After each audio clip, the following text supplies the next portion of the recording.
Good morning बच्चों। कैसे हो बेटा? Are you okay? गुड। देखो, लास्ट लेक्चर में हमने माई मदर एट 66 की समरी करवाई और आपको 10 क्वेश्चंस दिए थे। आई होप आपने किए होंगे अच्छे से अपनी फेयर नोटबुक में। समरी के अकॉर्डिंग आपने पोइम भी पढ़ी होगी और समझ भी होगी, समझ में अच्छे से आई। अगर किसी बच्चे को कोई प्रॉब्लम है तो बेटा आप you can share with me without any hesitation. Clear? Because हमने बताया था लेक्चर पोइट्री सेक्शन शुरू करने से पहले कि जो भी हमारी पोइम्स फर्स्ट 5 पोइम जो हैं वो बहुत ज़्यादा इम्पोर्टेंट हैं। जब आप सैम्पल पेपर्स देखोगे तो पहली 5 पोइम ही बार बार रिपीट की गई है लास्ट कई सालों से सीबीएसई में। क्लियर? तो बेटा इसके एक्स्ट्रा क्वेश्चंस जो बनते हैं, कॉम्प्रिहेंसिव क्वेश्चंस जो हैं, टेक्सचुअल जो हैं, मतलब all of these questions are very essential for exam. Clear? Examiner कहीं से भी कोई क्वेश्चन पुटअप कर सकता है। कल भी बहुत सारे बच्चों की नोटबुक्स मेरे पास आई, बट मैं बार बार बोल रहा हूँ कि बॉयज़ जो हैं वो बेटा नोटबुक नहीं भेज रहे हैं। ठीक है? तो ये पोएम कंप्लीट होते ही सभी लड़के जो हैं ख़ास तौर से वो अपनी नोटबुक्स को मेरे पास भेजेंगे ओनली फॉर चेकिंग। क्लियर बेटा? 11th का जो न्यू 11th अपनी है वो बहुत अच्छा रिजल्ट दे रही है। मोस्टली बच्चे जो हैं नोटबुक्स भेज रहे हैं, कॉल किए हैं, वापस कॉल भी आते हैं बच्चों के। बट +2 जो है ना उसके बॉयज़ जो इतने ज़्यादा इग्नोरेंट हो सकते हैं, कांट एक्सपेक्ट। क्लियर बेटा? तो आपने अच्छे से ऑनेस्टली अपना काम करना है। आज के जो वीडियो दे रहा हूँ मैं इसके additional questions of my mother eight 66। Clear? ये भी आपने अपनी फेयर नोटबुक में अटेम्प्ट करने हैं। क्लियर बेटा? तो let's start. Are you ready? चलो ठीक है। हम अपनी जो नेक्स्ट पोएम थी ये फर्स्ट पोएम जो हमारी है माय मदर एट 66 उसके एडिशनल क्वेश्चंस मैं आपको एज ए वीडियो आपको दे रहा हूँ। आई होप आप अच्छे से समझ पाएंगे। क्लियर? तो देखो, are you ready? Okay, let's start. जो हमारा आज का फर्स्ट क्वेश्चन है बेटा वो देखो, what were Kamala Das fear. क्योंकि कमला दास का जो पोइटेस हमारी है कमला दास, उसका क्या भय था एज ए चाइल्ड जब वो छोटी बच्ची थी। लास्ट क्वेश्चन में हमने दिया था child is fear, it means childhood fear उसका क्या था। और हमने बताया था सेपरेशन फ्रॉम हर मदर, उसकी माँ से जो अलगाव था वही उसका चाइल्डहुड फियर था। Clear? Why do they surface when she is going to the airport? It means जब एयरपोर्ट पे अपनी मतलब जो उसका दुख था, पेन जो था वो हाइड करते अपने फेस के ऊपर स्माइल देती है। इट मीन्स उसका सरफेस क्या था, उस बात से रिलेटेड उसका दुख जो था वो किस बात को लेके था। समझे? तो देखो इसका आंसर होगा since her childhood perhaps Kamala Das always feared that. कहता अपने बचपन से ही कमला दास को शायद भय था किस बात का बेटा कि she would lose her mother, कि वो अपनी माँ को क्या कर देगी, खो देगी। और इन सम वे किसी तरह से बी सेपरेटेड फ्रॉम हर, मतलब किस न मतलब ड्यू टू एनी रीज़न किसी भी कारण से अपनी माँ से सेपरेट होगी वो। नाउ अब that are mother is old, कहता अब एट प्रेजेंट उसकी माताजी जो है वो बूढ़ी हो गई हैं, ओल्ड हो गई हैं। And her health has deteriorated, और उस डिटोरेटेड मीन्स क्या होता है, दिन प्रतिदिन गिरना, गिरावट में जाना। इट मीन्स उसकी माँ की जो हेल्थ है वो दिन प्रतिदिन कमज़ोर होती जा रही है। The poet's fear surface again when she is going to the airport.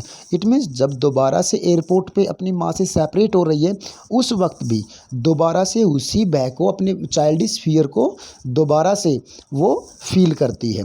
समझ में आया बेटा? मतलब ये जो चाइल्डिश फियर का क्वेश्चन जो है बहुत ज़्यादा इंपॉर्टेंट है बेटा। एक इसका जो पोइटिक डिवाइस बताया था is also essential. Clear? Next question जो बेटा देखो, नेक्स्ट क्वेश्चन है why has the mother been compared as late winter's moon. देखो जब हमने समरी करवाई थी उस वक्त मैंने आपको लेट विंटर्स मून के बारे में अच्छे से डिस्क्रिप्शन दिया था। Clear?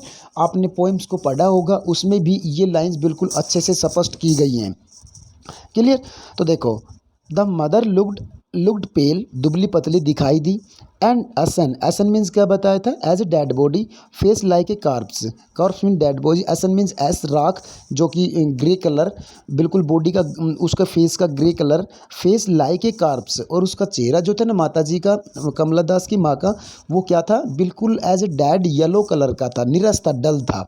During late winter the moon, कहता ड्यूरिंग लेट विंटर मून, कहता सर्दियों के आखिरी दिनों का जो चंद्रमा होता है, टू लॉसेज इट्स ब्राइटनेस, जो कि अपनी चमक को खो देता है, मतलब धुंधला हो जाता है, and looks rather pale and colourless like an ill, कहता जैसे कि बीमार आदमी की तरह जिसके चेहरे के ऊपर चमक नहीं होती, बिल्कुल उसी प्रकार से ब्राइटनेस अपनी खो देता है और बिल्कुल पेल दिखाई देता है, डल दिखाई देता है। And aged old person who has become worn out and tired due to the ravages of time, मतलब समय के अनुसार टूटे हुए आदमी जो होते हैं, इट मीन्स दुख दुविधा से उभर नहीं पाते बेचारे। इट मीन्स ओल्ड एज में जिस प्रकार से आदमी का जो फेस होता है, उसी प्रकार से चंद्रमा भी अपनी चार्म एंड ब्राइटनेस को बेटा खो देता है। ठीक है, समझ में आया? ज़्यादा इंपॉर्टेंट क्वेश्चन ये सारे। नेक्स्ट क्वेश्चन जो 12 का हमारा है वो देखो, why are the young trees describe as sprinting, कहता है स्प्रिंटिंग मीन्स उछलते हुए कूदते हुए खुशी से जो उसकी तरफ चलती हुई गाड़ी की तरफ आ रहे थे पेड़, उनको यंग स्प्रिंटिंग क्यों कहा गया है? देखो खुशहाल क्यों कहा गया है? The young trees are sprinting that is rushing past the poet as she is traveling in very fast moving car, कहता जैसे कि तेज चलती हुई गाड़ी में पोइटस कमला दास अपने घर से कोचीन एयरपोर्ट की तरफ जा रही थी, तब उसने बाहर का नज़ारा देखा और बिल्कुल अपोजिट साइड से उसकी तरफ तेज़ दौड़ते हुए पेड़ आ रहे थे। While travelling in a speeding vehicle, कहता जबकि तेज स्पीडिंग व्हीकल में the objects outside appear to be, तो बाहर के जो ऑब्जेक्ट वस्तुएं हैं वो अपनी तरफ आती हुई दिखाई देती हैं, रसिंग दौड़ती हुई, पास्ट पीछे से, as in the opposite direction. It means that's natural. भाई आप जब आते हो बस इसमें तो आगे से चलता हुआ साधन या जो भी ऑब्जेक्ट जो है हमारी तरफ दौड़ते हुए आते हैं, जबकि हम उनकी तरफ जा रहे हैं। दिस स्प्रिंटिंग ट्रीज, कहता है ये उछलते हुए पेड़, दौड़ते हुए पेड़ जो खुश पेड़ हैं, are in stark contrast to the positive old lady sitting inside the car, contrast to the passive old lady, कहता है जो कि निष्क्रिय इनएक्टिव जो ओल्ड लेडी बैठी है कार में उसके साइड में, उसके बिल्कुल अपोजिट है।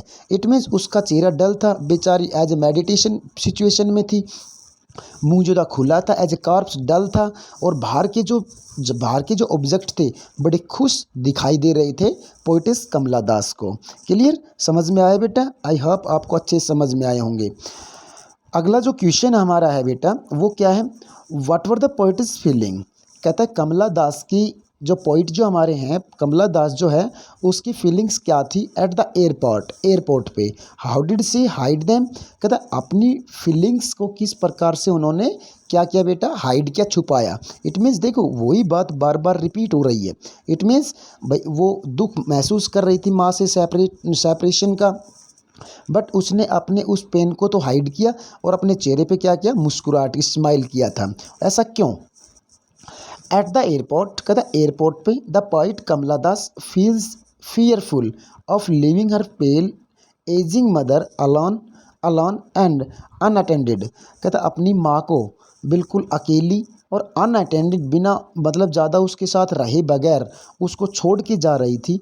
तो वो जो fearful of leaving her pale, it means उस दुबली पतली जो एसन लाइक कार्प्स जैसा उसका चेहरा हो रहा था, उसको अपनी माँ को छोड़ने का उसको भय था। सी हैज़ एन एक्ट, कहता उसको दर्द था, and fear inside her heart, और कहता उसके दिल में फियर था, भय था, एंड इज़ नॉट श्योर, कहता वो नहीं है, पोइटस नहीं है श्योर, विश्वास नहीं है, if she will be able to see her mother again, मतलब उसको अपने आप को अश्योर नहीं कर पा रही थी, अपने आप को कॉन्फिडेंट नहीं कर पा रही थी कि दोबारा अपनी माँ को देखेगी या नहीं देखेगी। She hides her feelings of anxiety, मतलब उत्तेजित होकर के, चिंतित होकर के, कहता अपने चिंतित होकर के अपनी फीलिंग्स को हाइड कर रही थी by giving a long and cheerful smile to her mother as she bids her adieu, कहता जब एड्यू इट मीन्स उसके दर्द को और ज़्यादा वो नहीं बढ़ाना चाहती थी दुख को माँ के, तो कहता इसलिए अपनी फीलिंग्स को उसने छुपाया और चीयरफुल वे में उसकी तरफ मतलब प्रसन्नता भरी मुस्कुराहट दी अपनी माँ की तरफ। समझ में आया बेटा? देखो नेक्स्ट क्वेश्चन जो हमारा है बेटा 14 का, वो क्या है, what childhood fear did Kamala Das refer in her poem. कहता है कौन सा बचपन का भय कमला दास ने अपनी इस पोएम में रेफर किया है, दर्शाया है। How did she hide it, और किस प्रकार से अपने उस चाइल्डहुड फियर को उसने हाइड करती है, वो छुपाती है। देखो आंसर होगा इसका Kamala Das childhood fear was, कहता बचपन का भय था that she would lose her mother, कि भाई वो खो देगी अपनी माँ को, to the cruel hands of death, कहता निर्दयी हाथों में सौंप देगी। निर्दयी हाथ means mighty god, it means death, reality of life, कहता जिंदगी की जो सच्चाई है उनके हाथों में अपनी माँ को सौंप देगी। एंड दस, और इस प्रकार से would be separated from her mother for ever, कहता और इस प्रकार से जब उसकी माँ मृत्यु को प्राप्त हो जाएगी तो अपनी माँ से बिल्कुल सेपरेट अलग हो जाएगी फॉर एवर, हमेशा के लिए। समझ में आ रहा है बेटा। सी अटेम्प्ट्स टू हाइड, कहता है वो प्रयास करती, अटेम्प्ट करती है टू हाइड, छुपाने का, हर फियर, अपने भय को, through her elongated and superficial smile, it means superficial बड़ी चीयरफुल स्माइल से, एंड और मतलब कॉन्फिडेंट होकर के अपने उस भय को अपने ही मन में, पेनफुल हार्ट में बेटा क्या करती है, उसको दबाती है, इट मीन्स हाइड कर, छुपाती है। समझ में आया। And last question of this poem short answer type question है, what childhood fear does Kamala Das have. देखो बिल्कुल स्ट्रेट वे में ये क्वेश्चन आपके पास आया है, childish fear, childish fear, childhood fear, childish fear, it means ये सभी क्वेश्चंस में 4-5 क्वेश्चंस में अलग अलग तरीके से पूछा गया, बट टू द पॉइंट भी स्ट्रेट वे में इस क्वेश्चन में आया। एंड वाई, क्यों, मतलब डज कमला दास हैव, किस प्रकार का भय था कमला दास को होता है बचपन का, एंड वाई, क्यों, क्यों होता है, क्या है और क्यों है। देखो मतलब this is a straight lining, बिल्कुल अच्छे से दिया है क्वेश्चन को, बड़ा अच्छा क्वेश्चन है बेटा। अब स्ट्रेट में आपको समझ में आ जाएगा। Kamala Das childhood fear is that she would lose her mother to the cruel hands of death. वही बात है कि भाई उस रियलिटी ऑफ लाइफ, कहता जिंदगी की सच्चाई, इट मीन्स मृत्यु, डेथ, जैसा कि हमने पढ़ा था सरमनेट बनारस में पढ़ा था, मतलब कॉमन है डेथ इन लिविंग वस्तुओं में। तो कहता है जो क्रूअल हैंड्स ऑफ डेथ, मृत्यु के जो निर्दयी हाथ हैं उनमें सौंप देगी अपनी माँ को, खो देगी उनमें। एंड दस, और इस प्रकार से would be separated from her mother for ever, from her mother for ever, कहता है और इस प्रकार से कमला दास अपनी माँ से सेपरेट हो जाएगी हमेशा के लिए। शी हैज़ हैड, कहता देखो ये हैज़ हैड आया है 2 बार, इट मीन्स समझ में आ रहा है ना कैसे, हैज़ प्रेजेंट बना रहा है, हैड परफेक्ट बना, प्रेजेंट परफेक्ट टेंस आया बेटा। She has had this fear since, कैसा उसका ये भय है, सिंस से, हर चाइल्डहुड, उसके बचपन से ही उसके मन में ये भय है। एज, जैसे सी नाउ, जैसे वो जानती हो, her mother will be scarred by age and time, the समय और आयु के अकॉर्डिंग, आयु के अनुसार उसकी माँ का डेथ बिल्कुल निश्चित होगा। इट मीन जल्दी ही अपनी माँ को ओल्ड एज के बाद में वो खो देगी, मृत्यु के हाथों में सौंप देगी अपनी माँ को। समझ गए बेटा। तो ये जो क्वेश्चंस थे ये सारे इंपॉर्टेंट क्वेश्चन है बेटा। तो इन सभी क्वेश्चंस को 15 क्वेश्चन मैंने दिए हैं। इनके अलावा आपकी जो टेक्स्ट बुक उसके पीछे टेक्सचुअल क्वेश्चंस और दे रखे हैं, उन क्वेश्चंस को भी आपने अपनी फेयर नोटबुक में अटेम्प्ट करना है। वैल्यू बेस्ड क्वेश्चन है बेटा, वैल्यू बेस्ड के अलावा और भी क्वेश्चंस हैं, ऐसे टाइप क्वेश्चन है, वो भी आपने अपनी फेयर नोटबुक में बेटा करने हैं। समझ में आया। तो इन क्वेश्चंस को बच्चे जैसे ही अपनी फेयर नोटबुक में करते हैं और करने के बाद में फर्स्ट पोएम कंप्लीट हो जाएगी। फर्स्ट पोएम सभी बच्चों ने, अगेन आई रिक्वेस्ट यू कि भाई दोबारा से मैं आपसे रिक्वेस्ट कर रहा हूँ, सभी बॉयज़ एंड गर्ल्स कल लास्ट टाइम 6 PM तक मेरे पास अपनी सारे के सारे 69 बच्चे जो हैं वो सभी मेरे पास, art, commerce, non medical, medical के सभी बच्चे मेरे पास अपने नोटबुक की फ़ोटो मेरे व्हाट्सअप नंबर पे सेंड करेंगे। 12th क्लास की बात कर रहा हूँ, boys special and girls also का, ठीक है ना। तो सभी बच्चे अपनी नोटबुक्स को कल शाम 6 बजे तक मेरी इसमें व्हाट्सअप पे सेंड करेंगे। क्लियर बेटा। Thanks, have a good day.